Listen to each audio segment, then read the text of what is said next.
Seja bem-vindo ao meu canal Explorando a História com o pastor Marcos Barros, dando continuidade à história do Brasil. Nessa edição, vamos destacar o movimento abolicionista, material esse relevante para você que vai fazer o Enem. Então compartilhe e se inscreva no meu canal do YouTube, onde tem a aula completa. Eu deixo o link do canal do YouTube aqui na bio do Instagram, para que você possa então ter acesso a esse material. Se inscreva no meu canal, tá ok? Então vamos falar sobre as leis abolicionistas, né? Essas leis abolicionistas, elas foram decretadas entre 1850 e 1888. Elas fizeram parte de um esforço das elites em realizar o processo de abolição da escravatura de uma maneira gradual, aqueles que ainda chamam de lenta.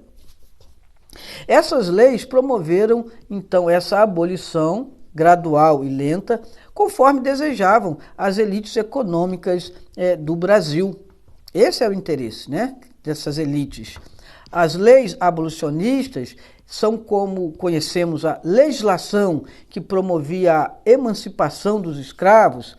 Elas foram aprovadas entre a Lei Eusébio de Queiroz, de 1850, e a Lei Áurea, em 1888, tá ok? Essas leis aprovadas nesse período foram a Lei do Ventre Livre, 1871, a Lei dos Sexagenários, 1885, ambas foram resultado da movimentação dos abolicionistas, bem como também, né, a reação dos escravocratas, ok? Relembrando, o tráfico de escravos era essencial para atender a alta demanda por essa mão de obra de escravos no Brasil. Então, com essa proibição, a tendência era que a população dos escravos fosse reduzindo-se gradativamente até essa abolição acontecer. Uma vez que, então, não haveria mais essa renovação. Ainda assim, os escravocratas fizeram de tudo para que essa transição fosse mais lenta possível.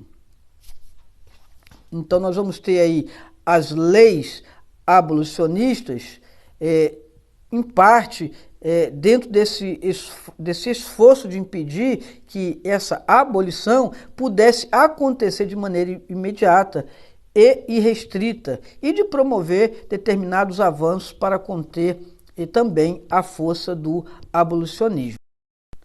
Vamos ao contexto histórico, então? O período que ficou conhecido como Brasil colonial, e nós vamos citar de 1530 a 1815, foi marcado pela presença portuguesa no país, a qual utilizava mão de obra escrava para realizar os trabalhos na colônia. No princípio, o pau-brasil foi a grande fonte de riqueza para a metrópole, que exportava essa madeira encontrada em grandes extensões pelas terras do Brasil, e esse período também fica conhecido como o ciclo do pau-brasil. Por conseguinte, vem então a cana-de-açúcar, que vai ser o principal produto a ser comercializado. Mais tarde, teremos o ouro e o café. Esses ciclos econômicos, eles foram chamados respectivamente de ciclo da cana-de-açúcar, ciclo do ouro e ciclo do café. Nesse contexto, muitos negros africanos foram transportados nos porões dos navios negreiros, né? E para atender essa demanda de mão de obra. Eles vieram trabalhar nas lavouras da América Portuguesa e se tornaram a única fonte de renda para as regiões africanas de ocupação portuguesa. Foram quase 400 anos de trabalho escravo no Brasil, o que gerou, de certa maneira, um forte impacto na política e economia do país, exatamente quando a princesa Isabel assina a Lei Áurea. Então esse são, de certa maneira, o contexto aí que vai abarcar toda essa questão das leis abolicionistas. A abolição do Brasil ela vai ocorrer de forma gradual e controlada pelo governo. Afinal de contas, as elites tinham medo que acontecesse uma rebelião ao estilo do que gerou a independência do Haiti ou guerra civil, como houve nos Estados Unidos. Então, desde a vinda da corte portuguesa para sua colônia portuguesa, Dom João teve que aceitar vários tratados. Tratados esses impostos pela Inglaterra que comprometiam a libertação dos escravos. Vamos citar aqui, em 1831, por exemplo, ainda no período regencial, declarou-se que toda pessoa escravizada que chegasse ao Brasil seria então considerada livre. Mais tarde, com a consolidação do Segundo Reinado, nós vamos ter aí uma série de leis que vão sendo sancionadas para se pôr fim ao trabalho escravo, mas, porém, isso vai acontecer de maneira lenta.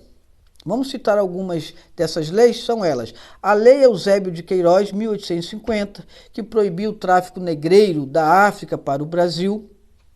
Nós temos a Lei do Ventre Livre, 1871, que estabeleceu a liberdade para os filhos de escravos que nasciam após essa data. Nós temos a Lei do Sexagenário, ou a Lei Saraiva, né, de 1885, que também traz benefício aos negros maiores de 60 anos.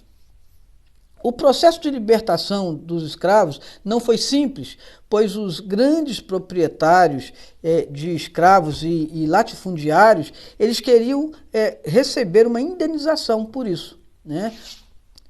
Por sua parte, os próprios cativos, então, começam a se organizar, a economizar para pagar a sua alforria, por exemplo.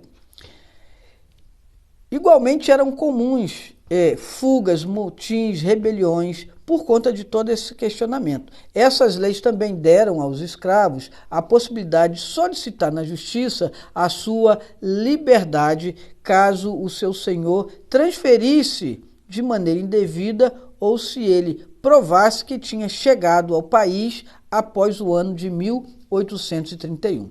A Lei Áurea vai resolver o problema da escravidão, porém ela não resolve a questão da inclusão social dos negros. Os fazendeiros, então, também começam a dar preferência e usar mão de obra que chegava cada vez mais da Europa, numa clara postura também discriminatória.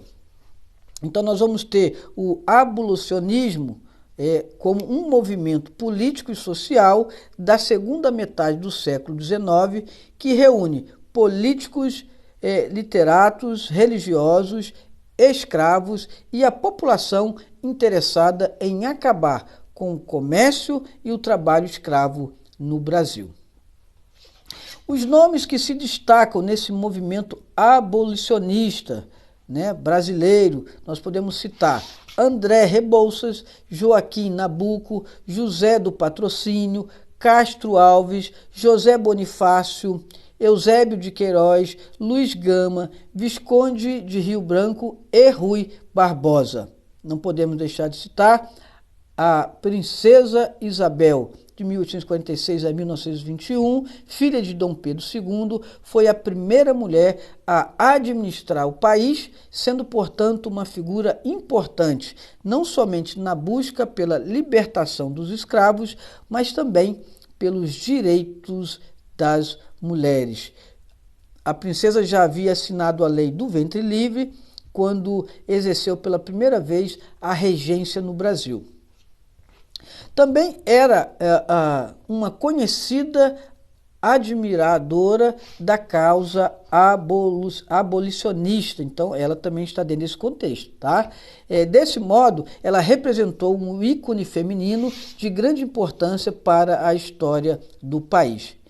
Tá, ok? Compartilhe se você achou interessante, se traz aí um reforço nos teus estudos para o Enem, compartilhe então esta aula e inscreva-se no meu canal do YouTube. Deus abençoe, beijo no coração.